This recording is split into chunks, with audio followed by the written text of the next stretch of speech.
Hi friends, Shobha ma'am அவர்கள் இப்போ ரீசெண்டாக ஒரு இன்டர்வியூவில் நான் தேர்தல் ரிசல்ட் வந்ததும் அவன் முதலமைச்சர் ஆனதுக்கு அப்புறம் நீ நேராக இங்கே வந்துடணும், அது வரைக்கும் தான் உனக்கு டைம் அப்படின்னு சொன்னா அதுக்கு உடனே சங்கீதா அத்தை நான் கண்டிப்பாக வந்துடுறேன் அப்படின்னு சொல்லியிருக்காங்க. ஸோ சீக்கிரமே சங்கீதா அவர்கள் எங்க கூட சேர்ந்து வாழ போறாங்க அப்படின்னு சொல்லி ஷோபா அவர்கள் கொடுத்த இந்த ரீசெண்ட் வீடியோ செம வைரலாகி இருக்கு. அண்ட் அந்த வீடியோவில் அவங்க யாரை சொன்னாங்க அப்படின்றது தெரியல, ஆனால் அதுக்குள்ள சங்கீதாவை தான் சொன்னாங்க அப்படின்னு சொல்லி சோசியல் மீடியாவில் ஏகப்பட்ட விஷயங்கள் செம வைரலாக போயிட்டு இருந்தது.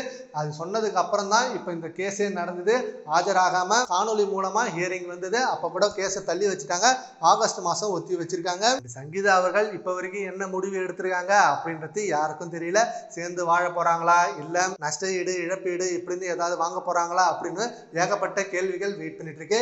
இந்த தடவை கண்டிப்பா சென்னை வருவாங்க. சென்னை வந்தப்ப ஏகப்பட்ட கேள்விகளை கேட்டு அது எல்லாத்துக்கும் ஆன்சர் தெரிஞ்சுக்கலாம் அப்படின்னு நிறைய பேர் வெயிட் பண்ணாங்க. ஆனா அவங்க சென்னை வரல. விஜய் அவர்கள் முதலமைச்சர் ஆனது பிறகும் அவருக்கு நிறைய ஏகப்பட்ட இன்னல்கள் வந்துகிட்டு தான் இருக்கு.